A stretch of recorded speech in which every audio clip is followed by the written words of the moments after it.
فيلمنا بيبدأ مع ريان وهو لسه واصل أسبانيا. بيكون مستني صاحبه جاك يجي ياخده من المطار، لكن بيلاقي جاك باعت له السواق بتاعه، وبيكون باعت معاه رسالة بيعتذر له فيها إنه مقدرش يجي يستناه في المطار، وده لأنه مشغول جدا في شغله، وبيطلب منه إنه يستناه في بيته لحد ما يرجع له. لما بيوصل ريان لبيت جاك بيتفاجئ إن بيته فخم جدا. ده بيوصل جاك للبيت وبيرحب بريان وبيقول له إنه وحشه قوي، وده لأنهم ما شافوش بعض من سنين. بنعرف إن جاك وريان طباخين وكانوا مع بعض في مدرسة الطبخ. بعدها سافر جاك على أسبانيا. بيعرف ريان من جاك إن هو بيشتغل تبع وكالة وإن البيت ده ملك ليها. يسأله ريان إنه لو ممكن يلاقي له فرصة شغل معاه في الوكالة، وبيقول له جاك إنهم مش محتاجين حد في الوقت الحالي. وبيقول جاك لريان إن الوكالة اللي هو شغال فيها بتسفره لدول كتير حوالين العالم، وده علشان يطبخ لشخصيات مهمة. وبينبهر ريان بشغل جاك وبيأكد عليه تاني إنه يحاول يلاقي له شغل معاه، وبيقول له جاك إنه ما يتخدعش بالمظاهر، وبيعرفه إنه شغله مش نقطة زي ما هو فاكر، وإنهم في الوكالة بيطلبوا منه طلبات غريبة ما تخطرش على بال حد، بس ما بيرضاش يقول له على أنواع الطلبات اللي بيطلبوها منه. اليوم التاني بياخد جاك ريان وبيخرجوا وبيقعدوا يشربوا القهوة في كافيه، وهناك بيتعرفوا على بنت اسمها أليس. وبتنبهر أليس لما بتعرف إن هما الاتنين طباخين، وبتصمم إنها تدوق أكلهم هما الاتنين علشان تعرف مين فيهم أشطر من التاني. بعدها بيروحوا هما التلاتة على بيت جاك وبيبدأوا يحضروا لها الأكل هما الاتنين، وبعد ما بيخلصوا بيغموا عين أليس وبيخلوها تدوق الطبقين، وبتنبهر أليس بطعم الأكل لكن بيعجبها أكل ريان أكتر. بعدها بيجي رسالة لريان من شخص في أمريكا وبيهدد ريان إنه هيقتله لو ما دفعش الفلوس اللي عليه. بنعرف هنا إن ريان هرب على أسبانيا بسبب ديون للشخص ده. وبيخرج جاك وبيروح على شغل لأنه جاله استدعاء من الوكالة اللي شغال فيها، وبيستغل ريان عدم وجود جاك وبيقعد على اللابتوب بتاعه وبيفتح حسابه البنكي، وبيتصدم لما بيشوف رصيده في البنك وبيعرف إن معاه 1,700,000 يورو. وبالليل بيرجع جاك للبيت وبيكون باين عليه إنه متضايق. بيقعد يشرب مع ريان وبيسأله ريان إذا كان في حاجة مضايقاه، بس بيقول له مفيش غير بس شوية ضغوط في الشغل. وفي اليوم التاني بيصحى ريان وبيتصدم لما بيلاقي جاك انتحر. الغريب إن بيكون واضح على ريان إنه مش زعلان على جاك، وبيكون كل اللي قلقه بس وهو هيقول إيه للشرطة. وبيقرر ريان إنه يتخلص من جثة جاك، وكمان بيقرر إنه ينتحل شخصيته ويعيش حياته. وفي الوقت ده بيوصل لريان رسالة تانية من الشخص اللي بيهدده، وبيكون باعت له صورة لأمه وبيقول له إنه لو ما دفعلوش فلوسه هيقتلها، وبيطلب منه ريان إنه يديله فرصة أسبوع، بعدها هيحول له مبلغ أكبر من اللي هو طالبه. ولما بيجي الليل بيتخلص ريان من جثة جاك وبيرميها في البحر. تاني يوم بيوصل 2 من الوكالة اللي جاك شغال فيها، إيم وموريس، وبيسألوا ريان إذا كان هو جاك، وبيتلخبط ريان شوية وفي الآخر بيقول لهم إن هو جاك. وبتقول له إيم إنها سمعت عنه كتير من الوكالة وإنها مبسوطة إنها هتشتغل معاه. وبيقول لها ريان إنه عنده شوية استفسارات عن المرتب، تسألها إنه لو كان يقدر ياخد جزء مقدم منه. تقول له إيم إنها هتحول له الفلوس حالا وبتسأله عايز قد إيه، وبيقول لها ريان هو المرتب أصلا كام. وبتقول له إيم إنه بيختلف كل مرة من عملية للتانية، لكن المرة دي هيقبض 300,000 دولار. وبيتصدم ريان وبيسألها لو تقدر تحول له 50,000، وبتحول له إيم الفلوس. وبسرعة بيحول ريان الفلوس للراجل اللي بيهدده.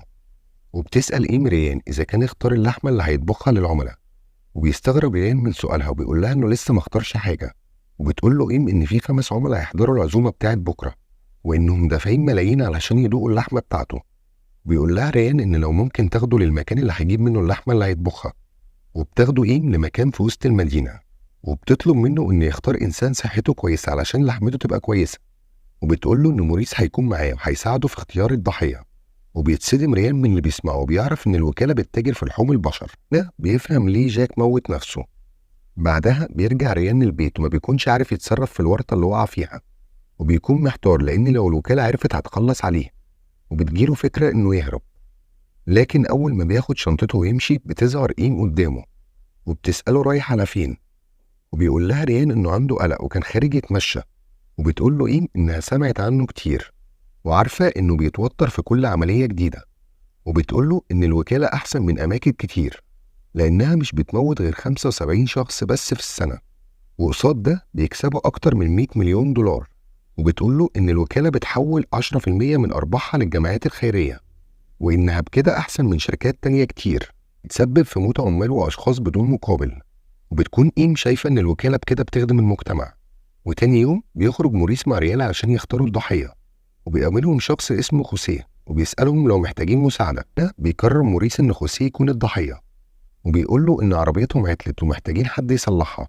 وبينزل خوسيه تحت العربية علشان يشوف العطل. طلع موريس مسدس فيه كاتم للصوت وبيقتله. وفجأة بيظهر ظابط وبيسأل موريس هما بيعملوا إيه في الحتة المقطوعة دي، وبيقول له موريس إنهم بيشتغلوا في مجال العقارات، وإنهم بيعينوا المكان عشان ناويين يبنوا فندق عليه. وبيديله موريس كارت مكتوب فيه إنه بيشتغل في مجال العقارات، وبيكون مكتوب في الكارت عنوان بيت جاك. وبيصدق الظابط كلامه وبيسيبه وبيمشي. وبياخد موريس وريان جثة خوسيه وبيروحوا على البيت. وبتطلب من ريان إنه يقطع جثة خوسيه ويجهزه للعزومة بتاعت بالليل. وبيضطر ريان إنه يسمع كلامها. وبعد ما بيخلص بيطلع ريان يستحمى من آثار الدم، وبيكون منهار بسبب اللي عمله. وبيقرر إنه هو يهرب، بس وهو بيهرب بيخبط واحد في الطريق بالغلط. وفجأة بيظهر موريس وبيعرف إن ريان كان عايز يهرب، بيحذره إن الوكالة هتقتله لو فكر في كده تاني. وبيبدأ ريان في تحضير الأكل اللي هيقدمه للعملاء. وبيجي للبيت 2 من ضباط الشرطة، الضابط اللي وقفهم الصبح ومعاه ضابط تاني اسمه جابرييل. وبيقول الضابط جابرييل لإيم إنه عم خوسيه، وإنه اختفى من الصبح، وإنه عرف من صاحبه إن موريس كان موجود في المنطقة هناك، عشان كده هو عايز يسأله لو كان شاف خوسيه الصبح. وبتقول له إيم إن موريس خرج في مشوار وهيرجع كمان ساعة. وبيقول لها الضابط جابرييل إنه هيقعد يستناه. وبتضطر إيم إنها تستقبلهم. وبتقول إيم لجابرييل إنهم عندهم عشاء عمل في البيت النهاردة. وبيسألها جابرييل عن نوع الشغل اللي بيشتغلوه. وبتقول له إيم إنهم بيشتغلوا في مجال العقارات، وإنهم ناويين يبنوا فندق كبير في المنطقة اللي كانوا فيها الصبح. وبيطلب جابرييل إنه يتكلم مع ريان عشان يسأله على ابن أخوه. فبتاخده إيم للمطبخ علشان يتكلم مع ريان، اللي أول ما بيشوفه بيتوتر لكن بيحاول إنه يمسك نفسه. وبيوريله جابرييل صورة ابن أخوه وبيسأله إذا كان شافه الصبح، وبيأكد له ريان إنه ما شافوش. وبتعرف إيم العملاء إن الشرطة موجودة في البيت، وبتفهمهم إن ده عشاء عمل لأنهم شغالين في مجال العقارات. ده بيوصل موريس وبيوريله جابرييل صورة خوسيه ابن أخوه، وبيأكد له موريس إنه ما شافوش قبل كده. وبيستأذن جابرييل علشان يمشي، وبيقول لإيم إن في شباب كتير بتختفي في المدينة. بعدها بيبعتوا إيميلات لأهليهم يقول لهم إنهم كويسين ومحدش بيشوفهم بعدها تاني. وده اللي بتكون إيم بتعمله بعد كل ضحية، جمع عنهم المعلومات وبتبعت لأهليهم علشان ما يبلغوش الشرطة. وبيقابل جابرييل العملاء وهو خارج وبيكونوا بيتعشوا. بيوريهم جابرييل صورة خوسيه وبيسألهم إذا كان حد شافه، وبيأكدوا له إن محدش فيهم شافه قبل كده. وبيطلب واحد من العملاء إن جابرييل يقعد يتعشى معاهم، وبيوافق جابرييل وبيقعد معاهم. لكن الضابط زميله بيقرر إنه يمشي. وبتكون إيم متضايقة من التصرف اللي عمله واحد من العملاء، كأنه بيقول لها إن ده التصرف السليم علشان الضابط ما يشكش في حاجة. وبيبدأ ريان يقدم لهم الأكل، وبيعجب العملاء كلهم بطعم اللحمة وخاصة جابرييل. وفي اللحظة دي بتوصل أليس وبتسأل على جاك، وبتاخدها إيم للمطبخ وبتوديها لريان. وبتستغرب أليس وبتسأل ريان هما ليه بيندهوا له بجاك، وبيقول لها ريان إنه هيفهمها كل حاجة بعدين، وبيطلب منها إنها تمشي. وبتحس أليس إن في حاجة مش طبيعية، وبتركب عربيتها علشان تمشي. لكن لسوء الحظ عربيتها بتعطل، وبيعرض عليها موريس إنه يوصلها. وفي الوقت ده بتدخل إيم على ريان المطبخ، وبتقول له إن العملاء بيسألوا عن اللسان. وبيتصدم ريان لما بيفتح التلاجة وبيلاقي إن اللسان عفن. وبتقول له إيم إن دي مشكلة لأن كل العملاء مستنيين الطبق ده. وبتيجي لإيم فكرة، وإنها تخلص على أليس وتاخد اللسان بتاعها. ده بيدي ريان رسالة لجابرييل بيطلب منه إنه يقابله من غير ما حد ياخد باله. وبيروح جابرييل علشان يقابله، وبيحكي له ريان كل حاجة عن الوكالة. وبيعرف جابرييل إنه أكل لحم ابن أخوه. فبيدخل الحمام وبيرجع. بعدها بياخدوا ريان وبيوري له كل حاجة. بيكون جابرييل عايز يتصل على الشرطة لكنه نسى تليفونه على ترابيزة الأكل، فبيقول له ريان إنه هيروح يجيبهوله. وفي الوقت ده بيشوف موريس جابرييل واقف في المطبخ، واللي أول ما بيشوفه بيقضي عليه وبيقتله.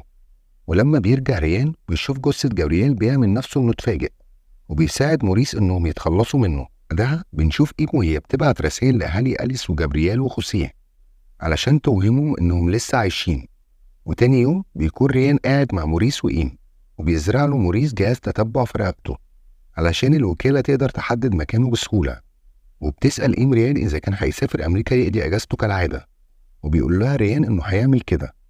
وفي المطار بيكون ريان قاعد لوحده بيشرب، وبيكون بيفكر في اللي هو فيه، وبيعرف إن مفيش قدامه غير حلين. الأول إنه يكمل في شغله مع الوكالة، والتاني إنه يعمل زي ما جاك عمل. ولحد هنا يخلص الفيلم. لو عجبك ما تنساش اللايك والاشتراك في القناة علشان تتابع كل ملخصاتنا الجاية، ونشوفكم الملخص الجاي.